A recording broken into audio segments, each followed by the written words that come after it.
Kidney disease silent disease, at the same time kidney ডিজিজের symptoms আসতে পারে শেষের দিকে স্টেজ 4 বা স্টেজ 5-এ।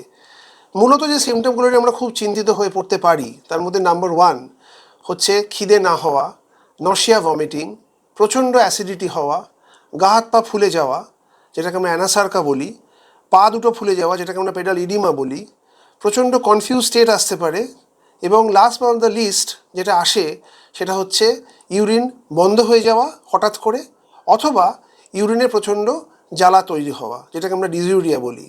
এছাড়া অন্যান্য সিমটম আসতে পারে, কিন্তু এই সিমটমগুলো খুব ইম্পর্ট্যান্ট যেগুলো মনে রাখতে হবে।